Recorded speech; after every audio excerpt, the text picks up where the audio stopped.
What's going on, podcasting world? Welcome back to another episode of the Core Consult RX podcast. And this episode's a little different. Not necessarily for the content. No. But... because I kind of feel like a movie star. Something like that. I feel like we have a legit podcast now. Yeah, we just basically said lights, camera, action. Yep.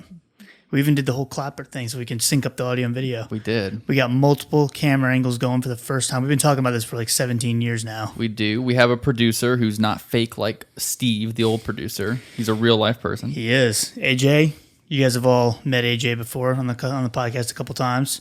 P2 student at MUSC. He's helping us out. He's in the command deck over there. Yeah. Hey. You know, this is what I'm going to do right here. I'm going to get a quick video footage of AJ sitting over here on my phone. I'll splice that in later. But yeah, this is the nonsense that we actually have going on behind the scenes. All right, so all that being said, we're going to see how this goes. It's probably going to go horrifically wrong for the first... I think it's going to go perfectly. All right, that's cool. We'll see. And then, worst case, we blame it on AJ. That's why he's here. He's the scapegoat.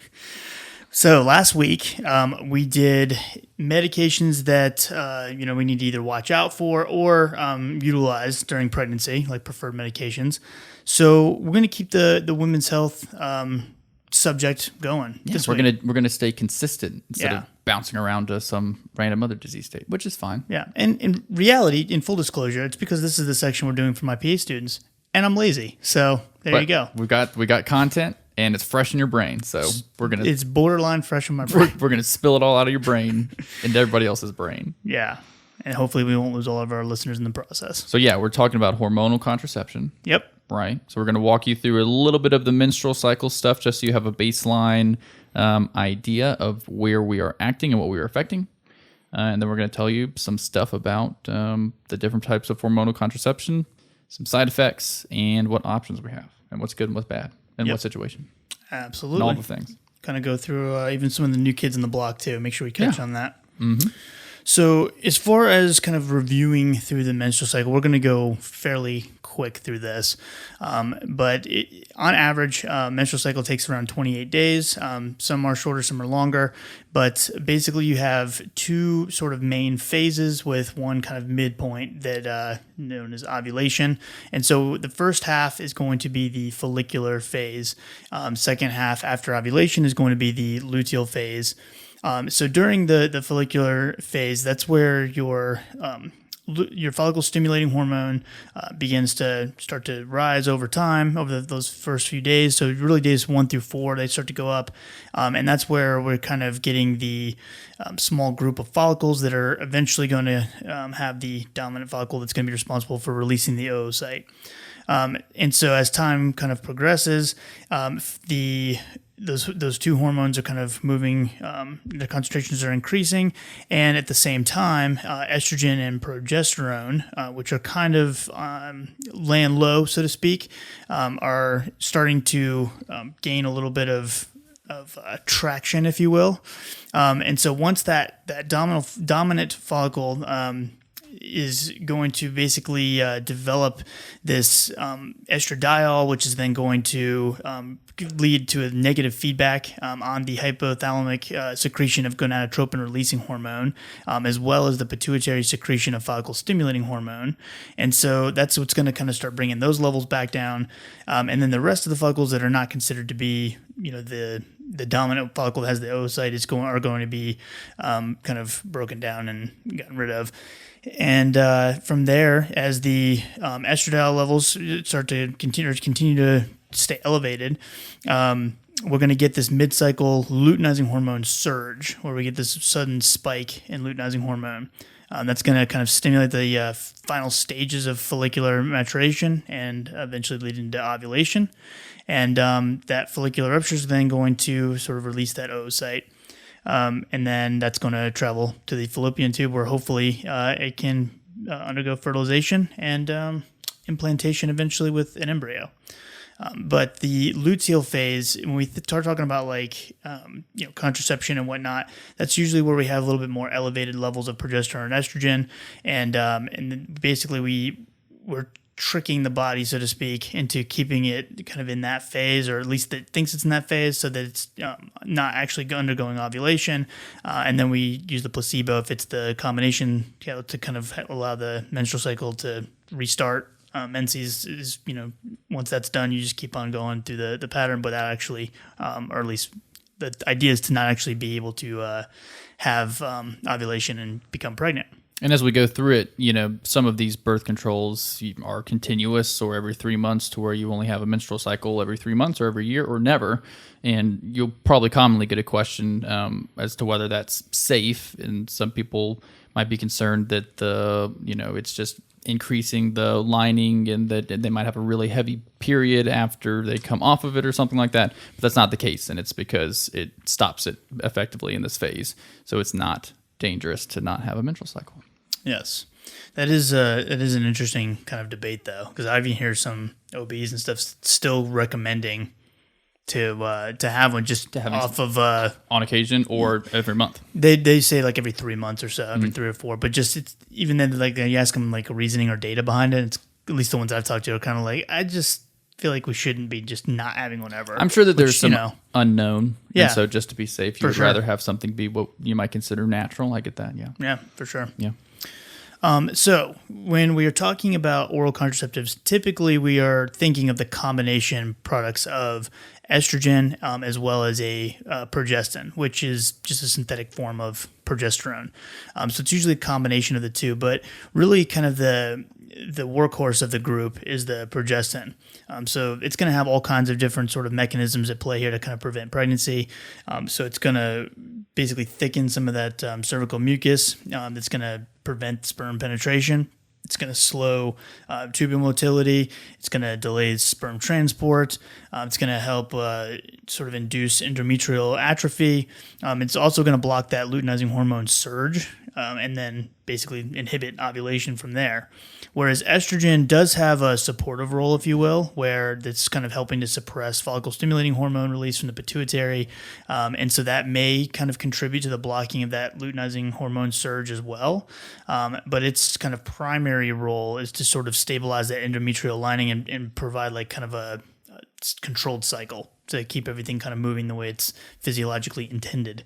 But the progesterone is really what's keeping the majority of the contraception activity going. Exactly. And there's multiple estrogen and progestin combination formulations. As any pharmacist could probably tell you, it's difficult to keep them all together, especially when you're thinking brand generic. Any pharmacy student could tell you that hopefully the professor didn't make them memorize all the branded generics of the different ones, but you probably had to remember some. So we're going to try to break it down into some categories that make it a little easier to remember. And then, there's a million brand names out there, but at least with the combinations and what the doses are, you might remember it a little bit better. But there is monophasic, which keeps the same dose of estrogen and progestin throughout all the active tablets. And there's also bi, tri, and quadriphasic, which would be different doses that mimic the estrogen and progestin levels during an actual menstrual cycle. And that's where you'll see the layered dosing as it goes throughout the month. The estrogen component is typically ethinyl estradiol. It would be EE if you're reading it, but ethinyl estradiol. But there's various progestins used, so there could be a lot of different ones. You'll also see progestin-only formulations of contraceptives as well. Now, these are going to be considered less effective than the combos, just because they're associated with irregular and kind of like unpredictable menstrual bleeding. Again, because you don't have that estrogen component kind of helping to keep the cycle controlled. But the other thing that's kind of difficult with the progestin only is the dose is really important as far as timing, even on a day-to-day basis, because with some of the with the combo products, we're not as worried about missing a dose because we have some kind of leeway there. You have basically a 3-hour window between your scheduled dose and when you took it the previous day to make sure that you take that before it's considered to be not effective or no longer having a positive contraceptive activity. Is that a real thing? Right. I'm making up words. To me, I would say that's the window to where I should be freaking out or not, right? Yeah. When did you take it? Especially you, because now we we know for sure this is what happens. We need to wait a little while before we. For sure. That's way too quick. Yeah. And we'll go through more of these towards the end, but there are certain like situations where progesterone only formulations would be the kind of the go-to. So for example, estrogen can kind of reduce the production of breast milk. So if you have a new mother that's breastfeeding, giving them an estrogen component of their contraception could potentially limit their milk supply. Same thing with patients who have sort of like either whether it's uncontrolled hypertension or migraines with aura, the estrogen component kind of puts them at higher risk for things like strokes. And it's something that we, in some patients, need to limit and limit their access to, and just give them progesterone only to kind of limit the risk and get that estrogen component out of there. So there are good, valid reasons to use the progesterone only, but know that it's a little bit more of a pain to kind of schedule it and all that. Yeah, and we'll go through some other side effects of estrogen as well. So you might ask, well, why don't we just use progesterone only in everybody, which Mike touched on, not necessarily as effective, and in a lot of healthy young females, the primary concern would be preventing an unwanted pregnancy in that situation. But in general, the birth control is going to come in packs of 28 tablets, so a 4-week supply. The 4-week packs would usually have 21 or 24 active hormone tablets, with the other tablets being their placebo tablets. They might be an iron tablet or a folate tablet just to keep those levels up, but in general, they are not hormonal. Progestin-only formulations have all active tablets, so there are no placebo tablets. The inactive tablets allow the patients to continue having a period, so it will allow them to have a menstrual cycle if it's every month. Bleeding time is reduced with a reduction in the number of inactive tablets. So 24 versus 21, the bleeding time would be reduced. There's also extended cycle oral contraceptives, which we touched on. Usually that's 84 days of active tablets, so about 3 months. The patients will have a period once every 3 months when they're doing this. And some might not have a period at all, even depending on if they take them back to back or even during the placebo tablet phase.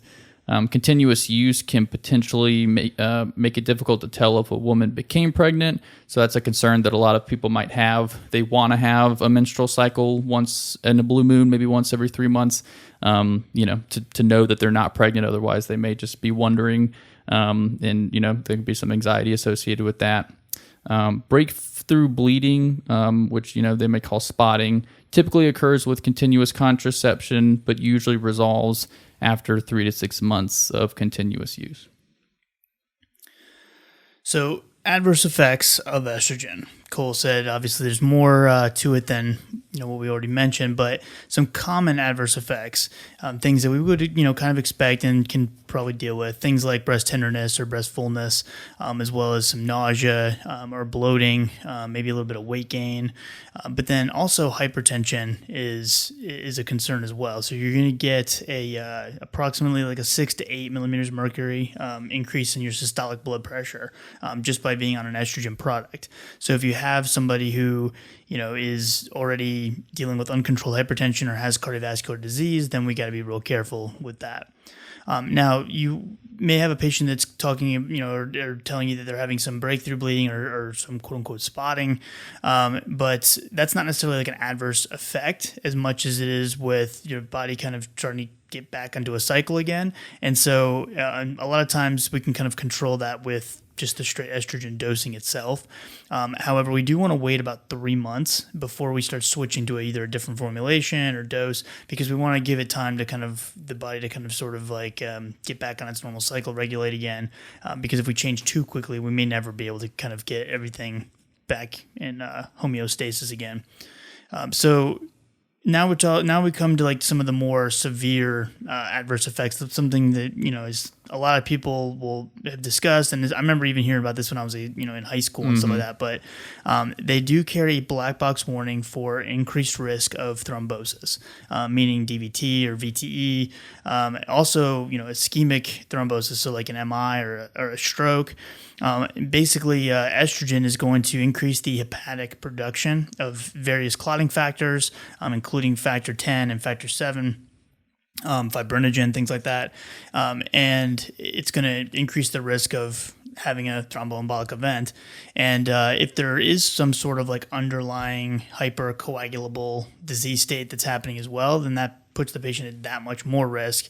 And it's just something that we need to be really aware of, and make sure that we're doing a good history on the patient, making sure we're checking all the other risk factors to make sure that we don't put them in any more risk than they need to be. Yeah. And also, counseling them, making sure they have informed consent, because a lot of people take birth control, so it's generally regarded as safe. And so the public sentiment is that, it's just something we take and there's, maybe not any side effects. Just make sure they understand. And if they don't have any underlying risk factors, explain what the risks are, just so they're aware. But there are other patient populations who may be at higher risk for this. So you want to avoid the use of estrogen containing oral contraceptives in patients who are older than 35 years of age who smoke. So there's an increased risk of VTE, especially in perimenopausal women older than 40. Oral contraceptives with 50 micrograms of ethinyl estradiol or more were associated with MI in women who smoked. Smoking 15 or more cigarettes per day by women in this age group is a contraindication for hormonal contraceptives. So consider the patient-specific risks and benefits if you're using these in any person over the age of 35 who they may improve or decrease the chance of developing perimenopausal and menopausal symptoms and increase bone mineral density. So, and I think that's an important distinguishing factor too, because I think it's easy to say, well, if your patient is, 35 or over, especially 40, then we'll just not use hormonal contraception, especially estrogen components. 40-year-olds still need contraception in some cases. Pregnant, yeah. I sure hope, when I hit 40, I'm still at least in the game. But, for my wife's sake. But when we're thinking kind of long term, having that sort of higher level of estrogen present does decrease those chances, like Cole said, of developing those menopausal symptoms, and especially the bone mineral density loss that we typically see, in menopausal women that start developing this osteoporosis. But if we can kind of prevent some of that, it sort of brings to light a lot more benefit that we can kind of start really evaluating the true risk versus reward sort of conversation. Right. Because I think it's easy just to kind of blow it off, but there are reasons why it would be healthy and beneficial for a female patient, even in her mid to late 30s, to be on these. Yeah, for sure. All right. So if you have a patient that has a history of a DVT, PE, any kind of like coronary artery disease, or they've had an ischemic stroke, a TIA, whatever, ideally we would want to avoid the combination products in these patients, because the risk of them having a thromboembolic event and even passing away from one of these, like a PE or something, is increased threefold if a patient is on a combo oral contraceptive compared to someone who's not. That being said, we still have to take into account, do they have access to something else? Are they going to be adherent if they're on a progesterone only formulation? Do they have access or the funds to pay for an IUD? Or do they even want an IUD? There's other variables to where, if those things don't work out, then we still need to have the conversation about the combo products, because when a patient becomes pregnant, they're going to be in a hypercoagulable state. The risk of VTE is going to go up even more. And so, yes, we are putting them at higher risk by starting them on an oral contraceptive, but that's also potentially keeping them from having an unwanted pregnancy that could even put them at higher risk for a VTE. Right. So again, it just all kind of comes back to, you need to make sure you have a long conversation with the patient, tell them the risks, the benefits, and all that, and make sure that they're part of the shared decision making that the Heart Association likes to talk about. I think it's really important here too. Yeah. And then as far as some of the progesterone components, there are some progestins that are considered to be sort of like androgenic resistant. So, the androgenic effects that we kind of think about would be like oily skin, which leads to acne, water retention and bloating, some of those just unwanted side effects. And so a lot of times we'll try to pick a progesterone component that can kind of alleviate those types of side effects of those androgenic events. We even have drospirenone, which is like an anti-androgenic progesterone. However, especially with drospirenone, that can actually lead to basically a more estrogenic effect of the estrogen component of the combo because it has the anti-androgenic effect. Now there's nothing to oppose estrogen activity, and so you get an even higher response to that estrogen.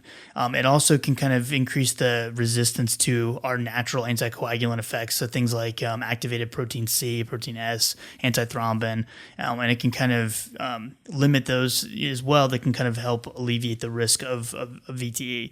And so you got to be careful with those particular progestins if the patient has a past history of any of those things or CAD, because usually those are the ones I'm looking for. Right. To alleviate the other types of annoying side effects that we don't want. And going along with what Mike was talking about before, there's also, if a patient has a history of breast, ovarian, or liver cancer, you want to avoid the use as well. But for healthy young women, the benefits of hormonal contraception in preventing unwanted pregnancies, like we said, and associated with other benefits, can definitely outweigh these risks. So it's just a conversation that you want to have. But consider alternative contraception options in women who are over 40 or an elevated risk for breast cancer because of maybe family history or other factors. As far as the BRCA1 and BRCA2 mutations, it's kind of unclear what the increased risk would be in that situation. So yeah, the data is still kind of out on that. But similarly, blood pressure, if you want to avoid if the blood pressure is over 160/100, so Mike mentioned that you could get a 6 to 8 millimeters of mercury bump in blood pressure from the estrogen. So if it is high like that, you want to avoid it. An increased risk for MI and stroke we're seeing in some case control studies of women with hypertension who are taking hormonal contraceptives. If a hormonal contraceptive related increase in blood pressure does occur, you can stop it. It doesn't restore the blood pressure immediately. Usually it would get back down to pre-treatment values in about 3 to 6 months. So it can definitely take some time. But a systolic blood pressure over 160 or diastolic over 100 is definitely considered a contraindication.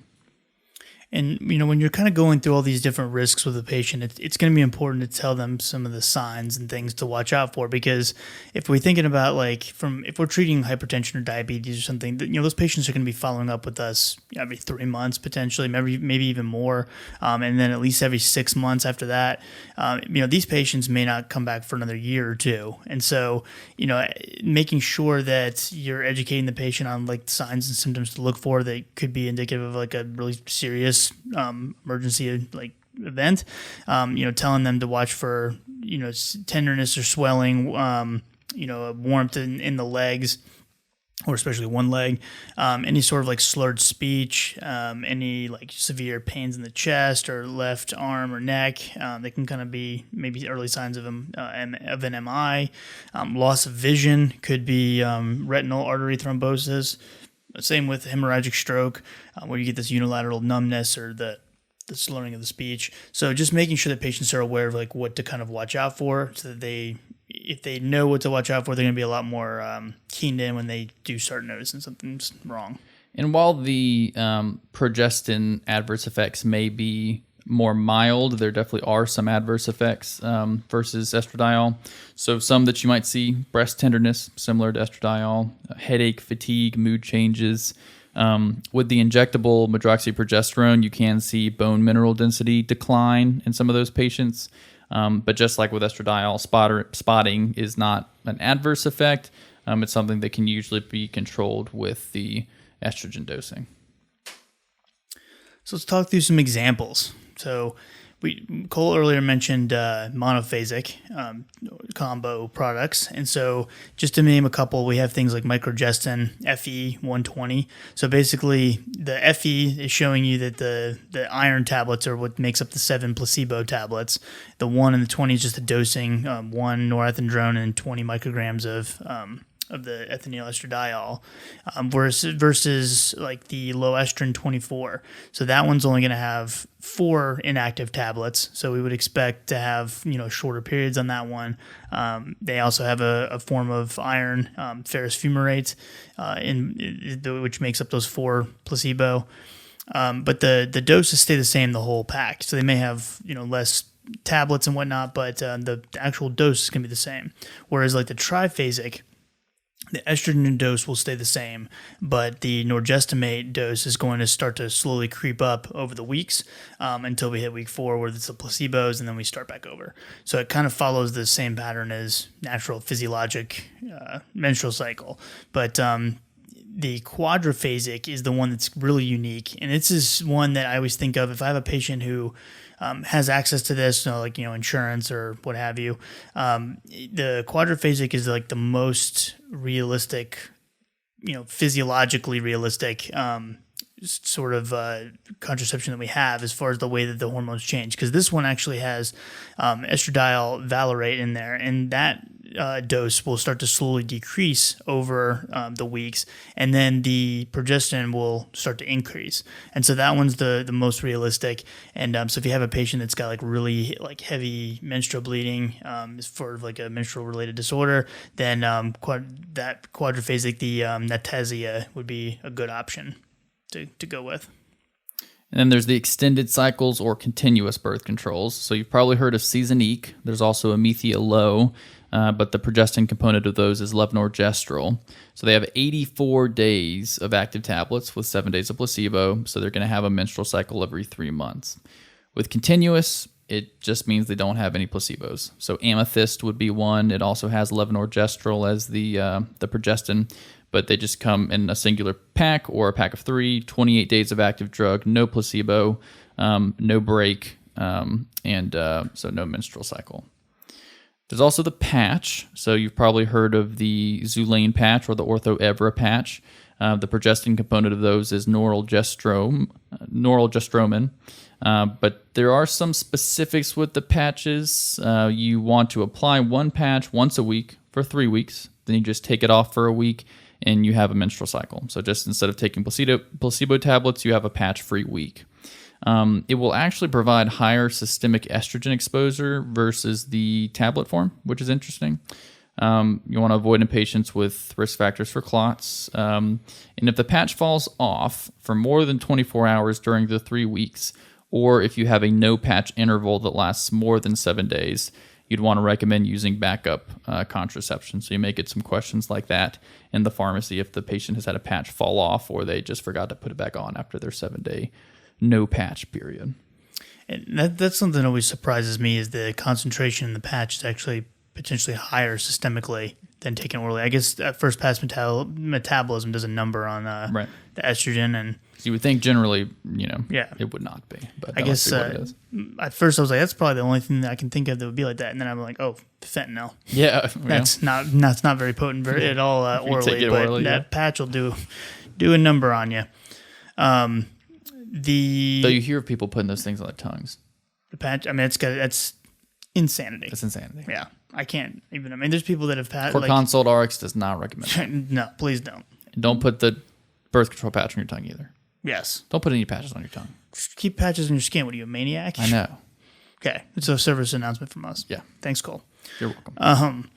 We have another patch, the Torla. This is the new kid in the block. It was approved in late 2020.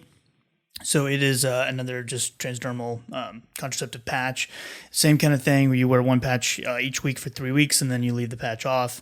And then the patch does need to be rotated through different sites so they can do the abdomen, the buttocks, the upper torso, excluding the breasts. Do not put the patch directly on the breast. That is not good. And then in patients who are sort of, just starting out with hormonal contraception, that are going right to the torula, they recommend applying the first patch during the first 24 hours of menstruation. If a patient has been on oral hormonal contraception, they say to kind of finish the current pill cycle and then apply the first patch on the day that the first pill from the new cycle would have started. So they kind of just drift off into the next drift off into the sunset. It. Yeah, now you got a patch. Now you're birth controlled. You are birth controlled. Birth controlled. I like that. So we also have NuvaRing, which went generic last year, I believe. But it has etinogestrel as the progestin component. With this one, similar to the patch, you're going to insert one ring vaginally for 3 weeks, take it out for a week. The exact position of the ring does not matter as long as it's not around your finger or your wrist or your neck. The ring is sometimes used off-label continuously, so that's not approved that way, but sometimes it's used that way. As far as if it falls out, during weeks 1 and 2, if it's out for less than 3 hours, rinse with water and reinsert. During week 3, if the ring is removed, discard and use a new one. So literally today when I was going through some of the stuff with my PA students, like an idiot, I made the joke of so if it's in less than 3 hours, just grab me and kind of 5 second rule. Blew it off like that. And then as I'm doing, I'm like, oh boy, there goes his career. So he's professional as always. Got a smattering of laughs, so I don't feel like I'm going to get too much trouble about it, but we'll see. Yeah, probably not. It was not enough laughs to think that nobody's going to report you. Right. There's always the one. Yeah, you know. Right. You know you will. Well, there goes that evaluation. The progesterone only tablets we mentioned earlier, the most common one you're going to see is the norethindrone. Nora B is a brand name. Ortho Micronor is a brand name of them. But again, they're all active tablets, so no placebos, and a little bit more sometimes more called tricky the to pop use. pill, right? The which one? The pop pill, don't pop they call pill? it? The progesterone only tablets. Oh yeah, pop pills. POP. Yeah, that makes sense. Pop. I thought you said pot, and I was like, I don't think so. No, but what a birth control that would be. That has not reached me yet. Yeah. Not aware of that. It hasn't come across my desk. You might have that in Colorado. We'll ask. Maybe. Injections, medroxyprogesterone or the Depo-Provera is the injection that you can do every 3 months. Now, that's another good option for if a patient is dealing with like a really heavy menstrual cycle or dysmenorrhea during the menstrual cycle, because basically about half the patients that are treated with that injection and within the first year, they get left kind of amenorrheic. So you're pretty much shutting off the menstrual cycle to where they're not having a period anymore, and so they're not obviously having the dysmenorrhea or heavy menstrual bleeding. Obviously once the injections stop coming, that's going to come back, and then you got to deal with it, but at least gives you some time. We also have longer acting forms of reversible contraception, Levonorgestrel intrauterine devices. You've probably seen the commercials for Mirena or Skyla. In general, versus the copper IUD, which we'll talk about, they cause lighter menstrual bleeding in minor or no cramping. The Mirena is approved for up to 5 years of use, and Skyla is approved for up to 3 years of use. There is a procedure to have them put in, but that's a long time. There's also the copper IUD. It's non-hormonal, approved for 10 years of use, but causes heavy menstrual bleeding and cramping.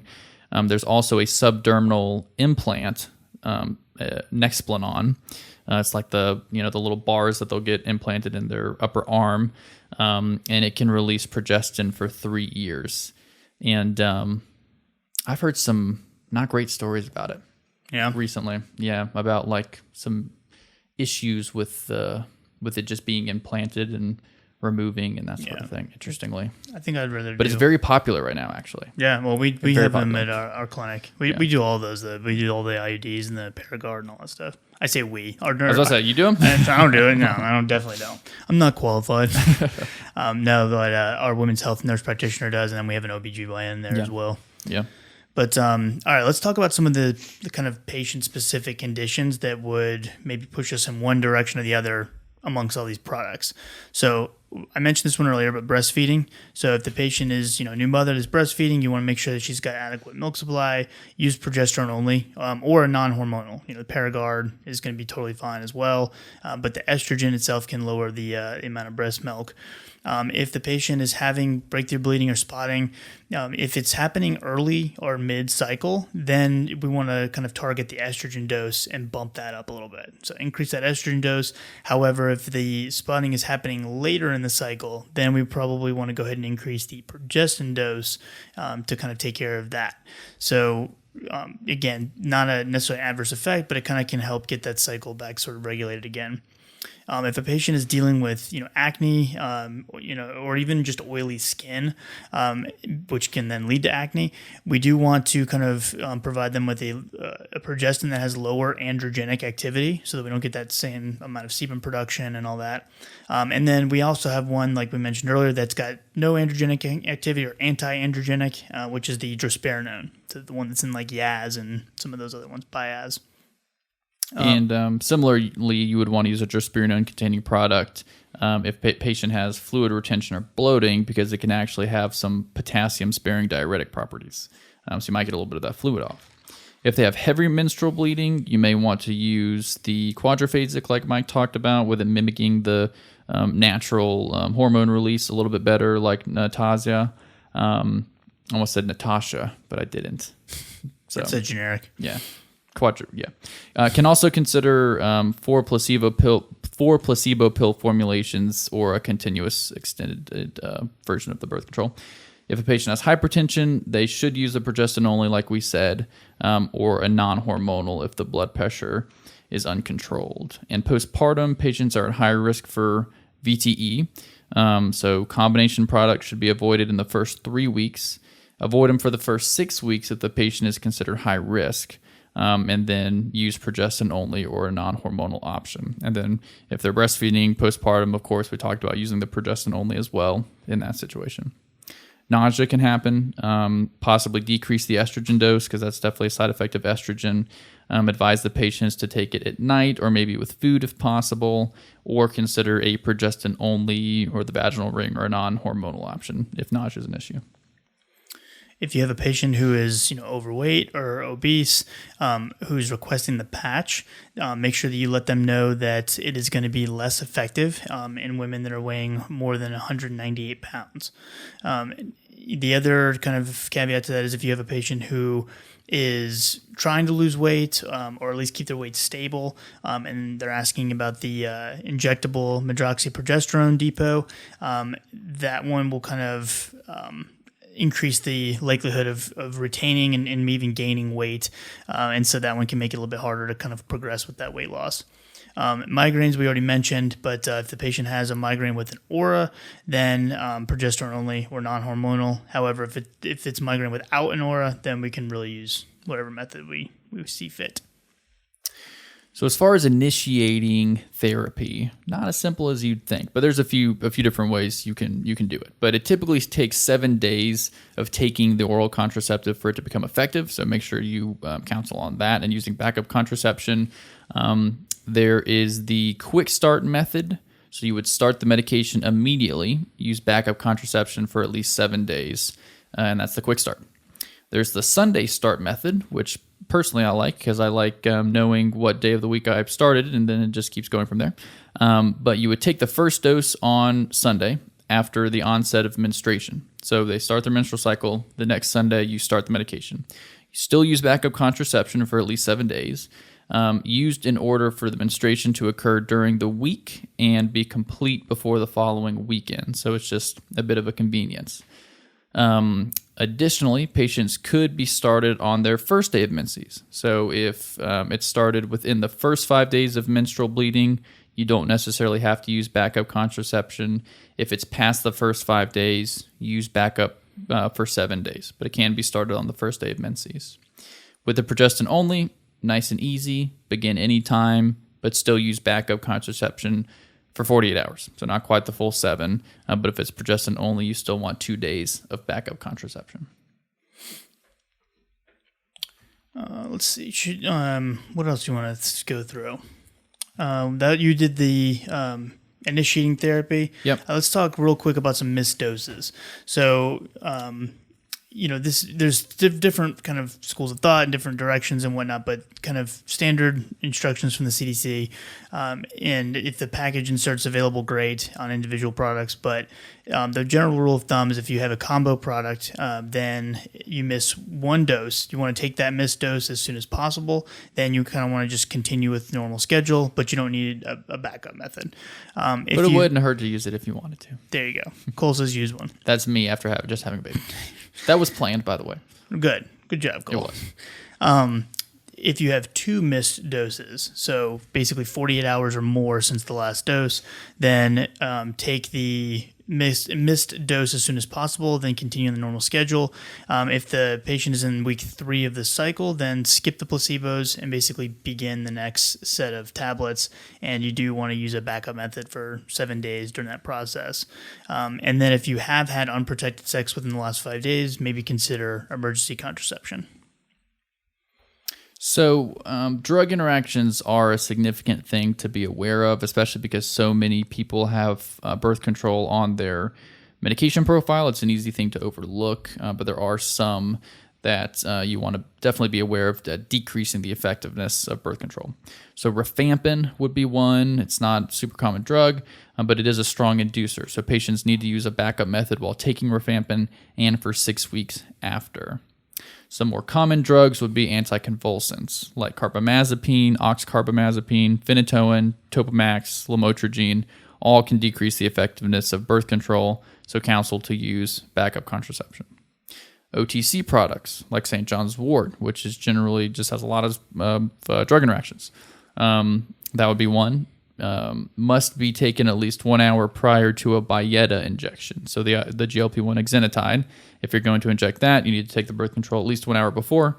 And smoking can also decrease the effectiveness of birth control as well. There is some on-demand contraception options. So it's under a brand name called Phexxi, but it's a non-hormonal on-demand contraception. It's a combination of lactic acid, citric acid, and potassium bitartrate.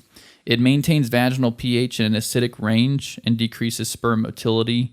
It's a pre-filled applicator that must be administered vaginally immediately before or up to an hour before each intercourse. 1 dose for each intercourse. Avoid the use of vaginal rings with this, but it can be used along with other types of contraceptives that aren't that. It does have some adverse effects associated with it, a lot of discomfort, potentially vulvovaginal burning sensation, pruritus, mycotic infection, some pain, UTIs, bacterial vaginosis, stuff like that. So some side effects. There was a study called the AMPOWER study. It was patients 18 to 35 years of age with regular menstrual cycles. The patients were followed for up to 7 cycles and agreed to engage in at least 3 acts of vaginal intercourse per cycle. And the 7-cycle cumulative pregnancy rate was 13.7. So I guess that would indicate a failure rate of about 86%, or a success rate of about 86%. So, which, I mean, to me, if it was something else besides pregnancy, I would say 86% is pretty good. I'm going to say not good. I'm like, I don't know if I now, trust if it's, added on to hormonal contraception, whatever. Yeah. But if that's the only thing you're using, you're planning on it being as effective as other forms of birth control or contraception? Nay, I say. Unless Phexxi wants to convince us otherwise. Pay us, and maybe we'll change our minds. 86% starts to sound later. And we may pay us, and we still won't change our mind. We're going to call it like we see it. We're just complete sellouts. It's just get to episode 200 and we just start selling out. Instantly. And then I guess we'll close with emergency contraception. So the most effective form of emergency contraception is going to be that Paragard, that copper IUD. So as long as it can be placed within 5 days of the unprotected sex, it's going to be very, very effective. The other options like our Plan B or One Step, some of those over-the-counter products, they also have Ella is a I think it's still prescription only. Again, basically need to be used within 5 days.